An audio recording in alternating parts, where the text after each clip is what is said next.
forget it. You never forget it because there's nothing like it. This is the Formula First 1 Hour. And if you can't make a judgment call 300 metres into this race, don't even bother starting. Red lights are on, ready to go racing. Turn 1, Coke. Great corner. Turn in late. Get on that power hard. Down in Toyota, turn 1. Now it's all about the inside line. McConkey coming back from the Company Coaster. The moment's not now, it's in an hour's time. Good racing. 3 wide. 3 wide into 3. Splash. If you don't get the approach right, you're gone. Sometimes you've got no option. Oh! Big crash! That's a big crash! Oh! Chris has collected the wheel. Up to the hairpin. It's your choice. Leave it in third with a big bam, bam, bam, or pluck it into fourth and give it a break. There's a long way to go. The hairpin. Wide approach. The doors left open. Follow the leader, or go down the inside and risk losing the pack. The infield's done. Now it's time to think, how am I going to get to the front? It's risk versus reward time. Jam it down the inside at Higgins, or wait for that draft down the back straight. He's got the draft like a slingshot. Back straight, find a gap, take it, but make sure it's open.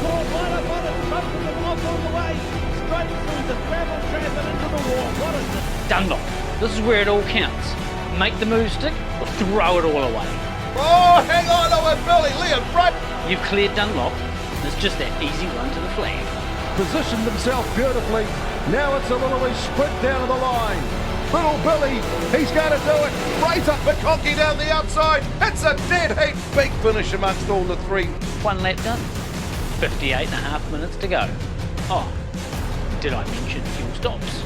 And gone. Done. And a fuel splash. Oh my goodness me! This is killing Chris Simons.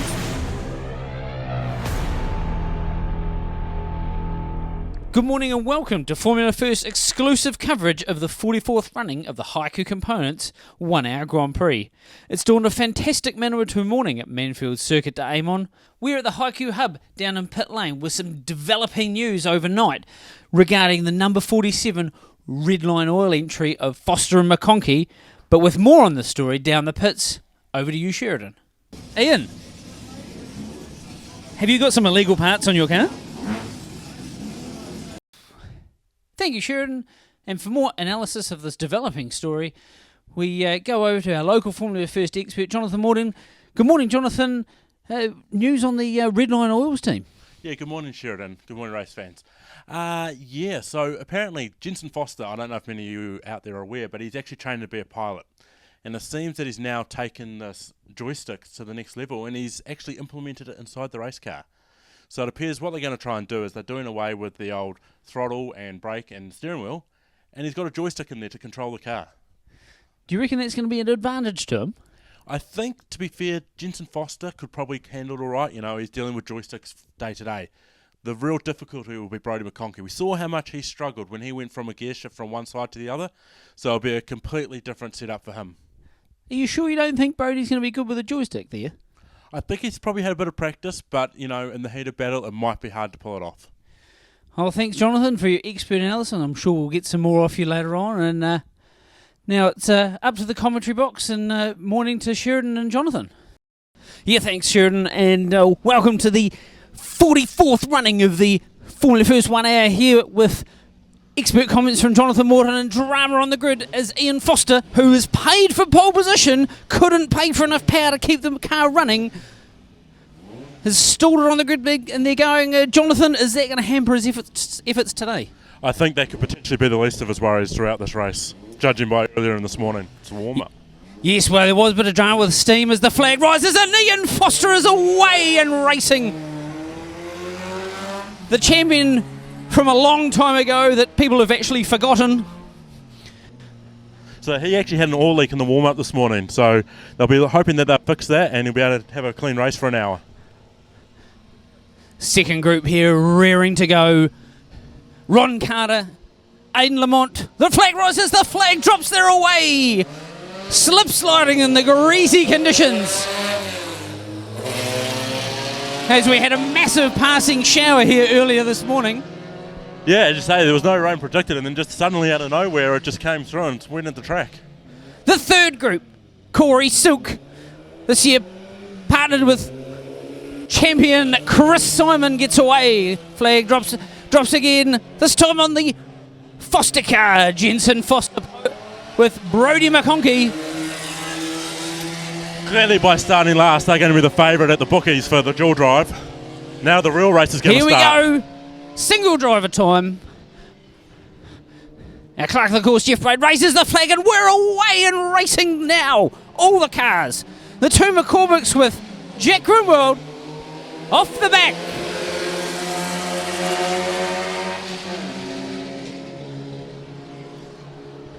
Big moves already by the looks. Paul McCormick looking down the inside. Wasn't able to make it stick. Of course, greasy conditions. We've already got one off. That's Jensen Foster in the Red Line All Racing Foster machine. Back on safely. One lap down for Ian. Amazingly has made a lap without an issue.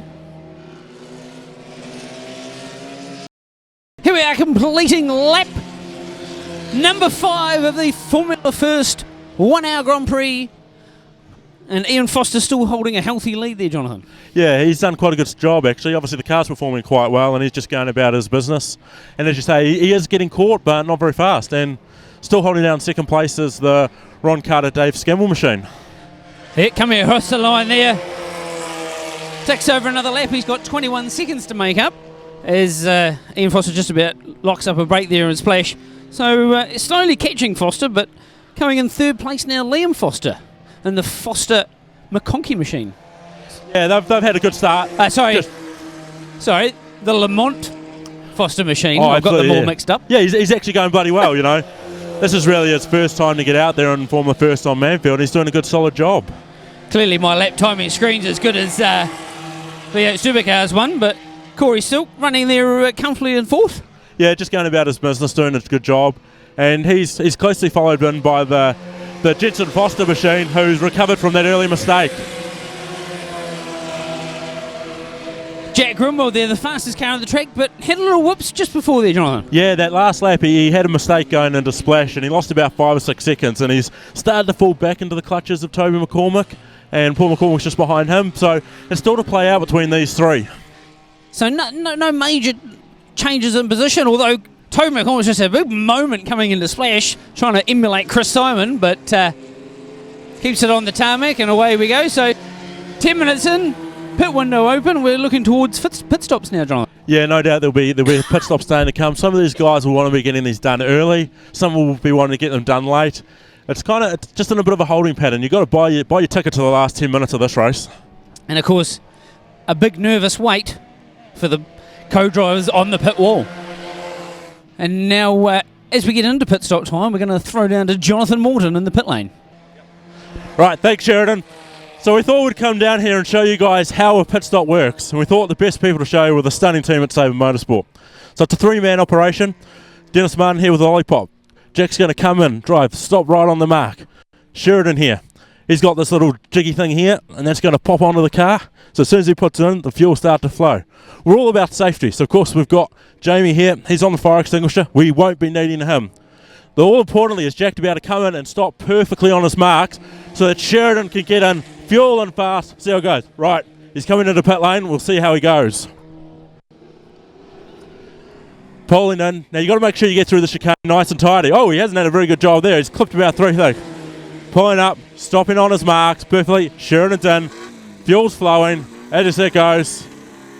And he's away. That's a good stop. Now, by complete contrast here, we've got the Foster car. They're a bit slow on it.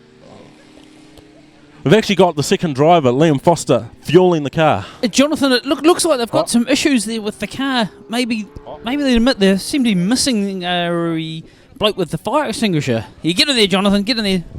Give him a hand. Chuck us fire extinguisher. Here we go. So Jonathan's onto it now with the fire extinguisher. Safety first, of course. Paramount when refueling cars. R.E. Jos Verstappen incident or Greg Murphy. And Jonathan looks like he actually knows what he's doing. Pretty quick fuel stop, and here we go. Push the car, Jonathan. Push, Jonathan. Or run alongside Jonathan. At least do something. Oh, bit of a slow getaway there. With half the race done, we've got half the race to go. Ian the Fossil Foster in with his ancient relic of a car that was steaming like a teapot earlier.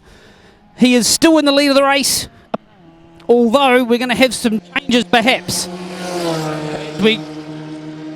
As cars cross the line, fuel stops. Jonathan, it's all going off. Yeah, it's an interesting phase of the race where some guys have stopped, some haven't. So we've just got to keep tabs on who's done what. As we can see, there's probably going to be an effective change for the lead as Toby McCormick, who I don't believe has stopped, will now be taking the lead of the race. Followed closely by Jack Grimwald in second, who has actually taken a pit. So I would believe the effective lead of the race would be Jack on effectively, but on track it's a very close battle with Ian Foster now coming out behind. I think, to be fair, Sheridan, we've got the whole field within about 300-400 metres at the moment. Yeah, so it's an interesting race, just developing, even though I think Ian Foster was doing about 700 k's up pit lane there, so he may attract the interest of the stewards there. Ron Carter in the pits. Pretty slick pit stop from the Jerry Cam Brigade. It's certainly all going on at the hairpin at the moment. The battle for the lead between Toby McCormick and Jack Grunwald. As I say, I'm unsure completely where we are with fuel stops, but it's certainly a tantalising race at this point in time. And Jonathan, we were discussing that the track seems to have gone off. Yeah, it's one of these sort of phenomenons, I suppose you'd say, with Manfield and Formula First racing is the track actually is better when there's standing water. It kind of goes to greasy and it just turns to a bit awkward. So we're going through that phase, but I'm sure they'll be back to setting fast lap time soon. Right, now let's head back down to lane. We have both Sheridan and Jonathan together for this pit stop. And Jonathan, we've got the final first round pit stop with Toby McCormick, who's locked it up on the way in there a little bit. This will certainly help us sort of cleanse the field and work out where we're at. So these guys have got a different style system. We've got the car off, got a fire extinguisher, get the jerry can in there and pouring away. Weirdly enough, Jonathan, it appears that there is one person doing two roles. Yeah, I'm not quite sure how they've done this, but they've performed probably a minor miracle.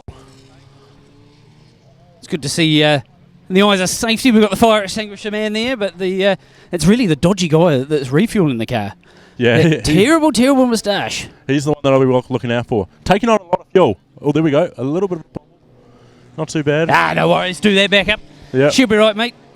Now, this is always the tricky part, is getting the cars restarted. There we go. Oh. Perfect tune. Whammo, just like that, and away we go.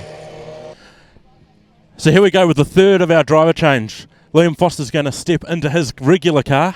As you can see, these guys are chosen just to push the car up here rather than refitting it. The crucial thing about this is you've got to get out of the car fast, get the belt reset. He's out of the car. Liam Foster's got his brother there helping him sort out the belts. The good thing about these two is the pit crews are very similar size, therefore they're able just to quickly bolt in. Jensen Foster having a good old feel around there. Looks like he's struggling. Liam Foster's in a bit of pain. Yep, they're right now. This is where you can make crucial time or lose crucial time. But the important thing is to get them in, get all the safety on, because it's all about making sure the belts are over the hands, the safety, nice driver comfort. Jensen Foster's doing a fantastic job here. They've clearly rehearsed this thing. They've just got to get the left one over. There it is. He's going to start it up.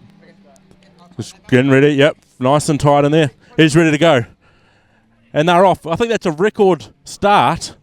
Record driver change pit stop. And in the meantime, we've just appeared to have lost our second place car of Toby McCormick, who's been pushed behind the pit wall. We'll chase that story up as we continue on throughout the day. So Gamble was issued a black flag and he's now coming to the pits. Jonathan, we've had word of what it's for. Yeah, I believe it's a safety issue of driver apparel. So obviously there, Ron Carter, who has just recently got out of his car, talking to him, maybe discussing and letting Dave know what it's all about. And what was it for again, Jonathan? I believe there was no frontal head restraint. It's his new rule recently, and he seems to have fallen foul of that.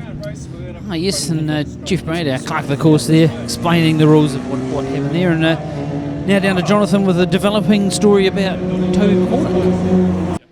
Right, so I'm here down chasing up the McCormick story. Toby's come in about 20 minutes ago and he appears to stop. What's happened here, Toby? Engine's gone.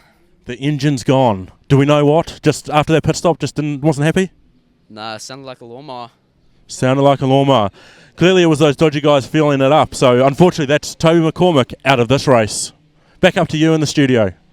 As Jack Grimwald, our leader, enters Higgins and goes down the back straight to our leader in the dual drive. Brody McConkie comes into the pits. Jonathan. Well, I just can't understand it, Sheridan. He's about to get the last lap board and he's starting to come in the pit. Surely this is unscheduled. You can see his dual drive there. It doesn't appear to have any power. Is it out of fuel, Jonathan? Have they run this car dry? Obviously they've been pushing the limits all day long, but it's a fatal mistake to make it so late in the race. As our single drive leader, Jack Grimwald, comes across the line to take victory in the 1 hour. Well done, Jacko. That's victory for Sabre Motorsport and Jack Grimwald. It's certainly been a commanding victory, but it's just so confusing. What has gone on with this Foster car? It's out of fuel. Look at it, they're running around with fuel cans. They just need to push it across the line, Jonathan. Exactly. Here they go. They've figured it out, pushing the car across the line to take the dual drive victory under Jensen Foster power. Yeah, well, that's certainly a unique way to take a victory, but you take them any way you can. Yes, they definitely so, and I don't think I've ever seen a victory like that before in the Formula First 1 hour, that's for sure. As our winner, Jack Grimwald, comes into the pit lane. Dennis Martin, owner of Team Sabre Motorsport, absolutely ecstatic and is congratulating Jacko there. So that's 3 wins on the trot there for Sabre Motorsport, 3 different drivers. Congratulations, Jacko. Now back down to the boys in the studio. That brings us to the conclusion of the Haiku Components Formula First 1 hour for 2023, and here comes our winner now, young Jack Grimwald. Well done, mate. Good job. Well done, Jack. How's it feel to win the 1 hour? Pretty good. I haven't won a race in my time racing, so it's pretty good. What do you put that win down to? Good car. Thanks to Sabre Motorsport for making a really good car for this weekend, and my dad for getting me to drive it. And do you reckon you'll come back and do it again next year? Yeah, I reckon I will. It's pretty fun. Well done, Jack. Thanks, mate. Congrats on the win, and enjoy the night. Our winner there, Jonathan, Jack Grimwald, and pretty epic win for him, really. Yeah, it was quite commanding, wasn't he? He got out front and he just did the laps. Once again, good pit stops from the Sabre Motorsport team. That's actually the 3rd year they've won in a row with 3 different drivers, so clearly they might be the team to be with when it comes to 1 hour racing. Seems to be the case, and that just about wraps it up for our coverage here of the Haiku Components New Zealand Formula First 1 hour Grand Prix. I'd like to thank our pit reporters, Sheridan and Jonathan, our commentary team, Sheridan and Jonathan. And Jonathan, thank you for joining me once again for the epic battles that we have here in Formula First Racing. And from all of us here at Formula First TV, bye for now.